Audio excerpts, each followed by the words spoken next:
At the stroke of the midnight hour, when the world sleeps, India will awake to life and freedom.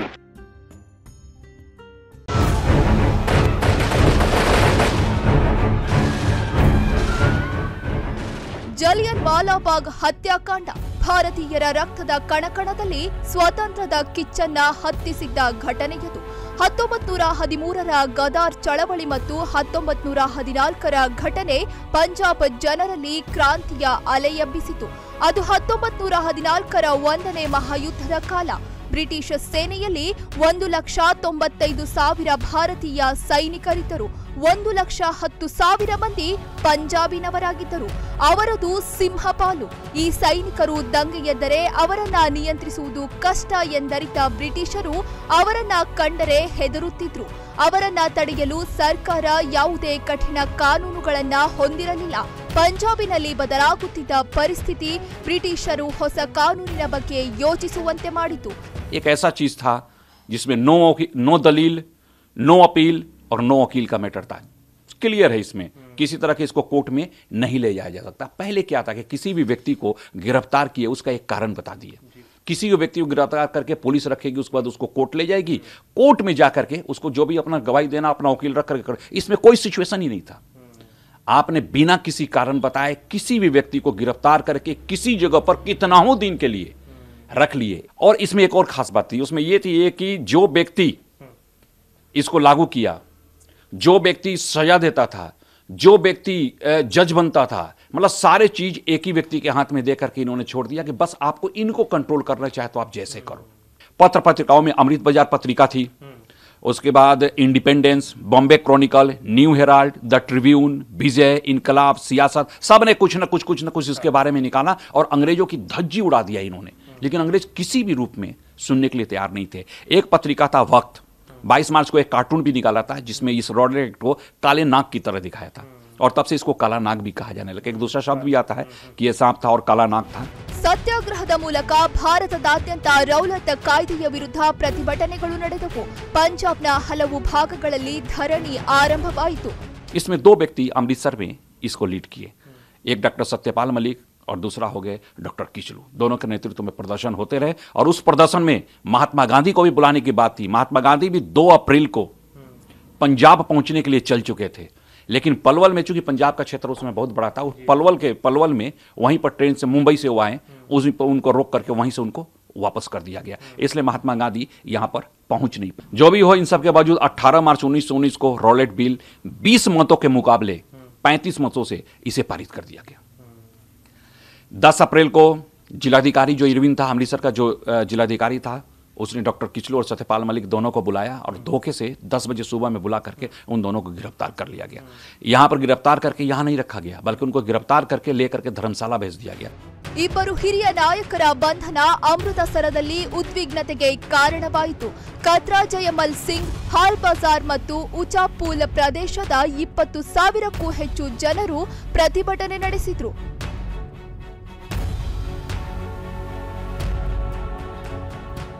तब उसने क्या किया, are Dyer को जलंधर से बुलाया, क्योंकि उसका थोड़ा सा पब्लिक के प्रति एक अजीब व्यू था. उसे यह लगता था कि पब्लिक ऐसा किसी अंग्रेज के विरुद्ध खड़ा होकर के उसके साथ बदतमीजी कर ही नहीं सकती. इसलिए नहीं कर कि ये देश हमारा है. ये हैं कौन? ये तो कुत्ते और कीड़े मकोड़े, ये कर ही नहीं सकते. और इसको लेकर के गुस्सा था. और गुस्सा में आने वाला जो सबसे प्रोमिनेंट होकर बोलने वाला उत्तर क्षेत्र में कोई व्यक्ति था तो ये जनरल डायर था. ಜಲಿಯನ್ ವಾಲಾಬಾಗ್ ಹತ್ಯಾಕಾಂಡದ ಒಂದು ದಿನದ ಮೊದಲು ಜನರಲ್ ಆರ್ ಡೈರ್ ತನ್ನ ಸಂಪೂರ್ಣ ಸಶಸ್ತ್ರ ಪಡೆಗಳೊಂದಿಗೆ ಅಮೃತಸರದಲ್ಲಿ ಮೆರವಣಿಗೆ ನಡೆಸಿದ. जब ये घर गए, अपने क्वार्टर पर गए, तो उन्होंने मैप देखा तो पता चला ये तो 10% एरिया ही कवर किए. 90% लोगों को तो पता ही नहीं है कि आपने मार्शल लॉ लगाया है, कि रॉलेट एक्ट लगाया है, कि आपने कर्फ्यू लगाया, आपने क्या लगाया, किसी को पता ही नहीं. तब 10% पर इन्होंने कहा था और उसी 10% से कुछ नहीं होना था. लोगों को पता नहीं चला, 90% लोगों को पता नहीं चला कि हमारे यहाँ कर्फ्यू भी लगा हुआ है. ಈ ಮಾಹಿತಿಯ ಕೊರತೆಯಿಂದಾಗಿ ಜನರು ಜಲಿಯನ್ ವಾಲಾಬಾಗ್ನಲ್ಲಿ ಸಭೆಯಲ್ಲಿ ಭಾಗವಹಿಸಲು ಜಮಾಯಿಸಿದ್ರು. ಇದರ ಹೊರತಾಗಿ ಗೋವಿಂದಗಡ ಪಶುಮೇಳದಲ್ಲಿ ಭಾಗವಹಿಸಲು ಬಂದ ವ್ಯಾಪಾರಿಗಳು ಕೂಡ ಅಲ್ಲಿದ್ರು. ಕುಶಾಲ್ ಸಿಂಗ್, ಮೊಹಮ್ಮದ್ ಪೆಹಲ್ವಾನ್ ಮತ್ತು ಮೀರ್ ರಿಯಾಜ್ ಉಲ್ ಹಸನ್ ಬೇಹುಗಾರಿಕೆ ಮಾಡ್ತಿದ್ರು. एक और ग्रुप होता था जो उसमें भीड़ होती थी, वो थी और मोहल्ले की औरतों की, बच्चों का और बूढ़े लोगों का। वो सारा माइक वहां चल रहा था, सारी तैयारी हो रही थी, सुबह से तैयारी सारी कुछ चल रही थी। लोगों को बहुत लेना था, लोगों को सिर्फ इतना लेना था कि माइक लग रहे हैं, कुछ ना कुछ बजेगा, हमें देखना है।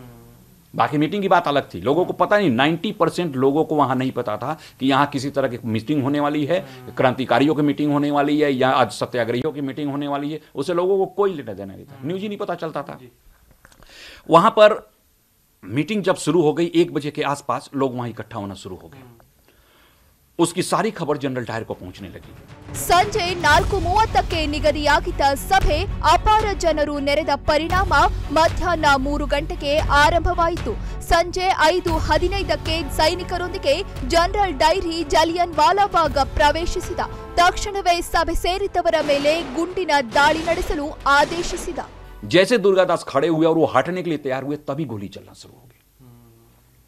और वो गोली चलने का जो टाइम था जनरली जो मिलता है वो है 5:50 में गोली चलना शुरू हो गई। इस सिचुएशन में इन्होंने कहीं कुछ नहीं देखा, कोई हवाई फायर नहीं, सीधे जहां सबसे ज्यादा भीड़ थी वहां गोली चलाना शुरू कर। लेकिन जब लोगों के शरीर से खून बहना शुरू हुआ तब भगदड़ मच गई। उसको भी समझने से 1 से 1.5 मिनट लग गए कि हुआ क्या। एक गोली तो चल नहीं सकता था, ऐसा कोई रिकॉर्ड था नहीं। लोग भी जानते थे कि भैया सरकार है, हमारी सरकार है। और कुल मिलाकर के 303 का 3.3 का 1650 गोलियां चला था। एकमात्र उस जलियांवाला बाग में एक कुआं था, 3 पेड़ थे और एक टूटी फूटी समाधि थी। इससे बचना बहुत मुश्किल था। उस कुआं में स्त्रियां और बच्चे जो थे, बूढ़े थे, लगभग कूद गए, उससे भर गया। और बाकी और लोग थे जो गोली ये कर रहे थे। सुल्तान सिंह विंड दरवाजा, जो एक तरफ का दरवाजे को कहा जाता है सुल्तान सिंह विंड दरवाजा, उस तरफ से थोड़ा सा दरवाजा टूटा हुआ था, लोग उसी से गिरना शुरू किया। जैसे गिरते थे गोली वहीं चलती थी। तो उधर तरफ लोग नहीं गिरते थे, लाशें गिरती थी। उस तरफ पूरी तरह जाम हो गया, लाश गिरते गिरते गिरते गिरते पूरी तरह से जाम हो गया। वहीं पर एक व्यक्ति जिसका नाम उधम सिंह सभी लोग जानते हैं। ऐसे बच्चे का, ऐसे बालक को भूला नहीं जा सकता है। उधम सिंह और इनके साथ एक और व्यक्ति, एक और बच्चा था। 2 बच्चे इसी उधर भागना शुरू। ये दोनों भी पेड़ के पीछे छिप करके जैसे तैसे वो अपनी जान इन्होंने बचाया था। ये भी लगभग पूरी तरह से घिर गए थे। गोलीकांड के बाद अमृतसर ही नहीं बल्कि पूरे शहर में मरगटा सन्नाटा छा गया। ಗುಂಡಿನ ದಾಳಿ ನಂತರ ಗಾಯಗೊಂಡವರಿಗೆ ಒಂದು ಹನಿ ನೀರು ಸಿಗಲಿಲ್ಲ. ಸಕಾಲಕ್ಕೆ ನೀರು ಅಥವಾ ವೈದ್ಯಕೀಯ ಸಹಾಯವನ್ನ ಒದಗಿಸಿದ್ದರೆ ಅನೇಕ ಜೀವಗಳನ್ನ ಉಳಿಸಬಹುದಿತ್ತು. खालसा कॉलेज के प्रिंसिपल थे G.A. वादन। उन्होंने वो गए वहां पर लाहौर में, जहां डायर बैठता था, जो जनरल ओ डायर, जो लेफ्टिनेंट गवर्नर, हाँ वो बैठता था। उसको उन्होंने सूचना दिया कि 5000 लोगों की भीड़ थी, हमें मतलब पुलिस को गोली चलानी पड़ी और गोली चलाने में 200 लोग मारे गए। ये पहला रिकॉर्ड आता है कि 200 लोग मारे गए। पंजाब का मुख्य सचिव था J.P. थॉमसन। वो लिखता है कि 291 लोग मारे गए थे। उसमें भी वो डाटा देता है कि 211 अमृतसर शहर के थे। हंटर कमेटी कहती है कि 379 लोग मरे। और बड़े आश्चर्य की बात है, इसको समझने की जरूरत है। उसमें वो कहती है कि 275 लोग गोलियों से मरे हैं, 104 लोग कुएं में जो डेड बॉडी था वो डेड बॉडी है। तो मदन मोहन मालवीय उस जांच कमेटी का अध्यक्ष होते हैं और वो बताते हैं कि 1000 लोग मरे थे। कांग्रेस जांच कमेटी जो देती है वो कहती है 1200 लोग मरे थे और 2600 लोग घायल हुए थे। स्वामी श्रद्धानंद थे, वो श्रद्धानंद भी गए थे वहां पर और उन्होंने कहा कि 1500 लोग मरे। यानी कि कुल मिलाकर के जो डाटा आ रहा है वो 1000 से लेकर के 1500 के बीच में आ रहा है। अंग्रेजों के ही रिकॉर्ड है जो बढ़ते जा रहे हैं, लेकिन 379 कहीं से नहीं बढ़ता। ये सिचुएशन था। तो कुल मिलाकर ये कहा जा सकता है कि कितने लोग मरे थे ये बहुत ज्यादा ये क्लियर नहीं होता, लेकिन इतना तय है कि हजारों की संख्या में लोग मरे हैं, जिसको कुछ भी ये करना मुश्किल हो जाता है। ಭಾರತೀಯರ ಆಕ್ರೋಶದ ನಂತರ ಪರಕೀಯರ ಸರ್ಕಾರ ಸದ್ದಿಲ್ಲದೆ ಬ್ರಿಟನ್ಗೆ ಮರಳಿದ ಜನರಲ್ ಡಾಯರ್ ಅನ್ನ ಅಮಾನತುಗೊಳಿಸಬೇಕಾಯಿತು. ಉಧಮ್ ಸಿಂಗ್ ಮಾರ್ಚ್ 13, 1940ರಂದು ಲಂಡನ್ನಲ್ಲಿ ಮೈಕಲ್ ಒ ಡಾಯರ್ ಅನ್ನ ಗುಂಡಿಕ್ಕಿ ಕೊಂದು ಸೇಡು ತೀರಿಸಿಕೊಂಡರು. 1961ರಲ್ಲಿ ಅಗಲಿದ ಆತ್ಮಗಳಿಗೆ ಗೌರವ ಸಲ್ಲಿಸಲು ಭಾರತ ಸರ್ಕಾರ ಸ್ಮಾರಕ ನಿರ್ಮಿಸಿತು. ಇದನ್ನ ಮಾಜಿ ರಾಷ್ಟ್ರಪತಿ ಡಾಕ್ಟರ್ ರಾಜೇಂದ್ರ ಪ್ರಸಾದ್ ಉದ್ಘಾಟಿಸಿದ್ರು.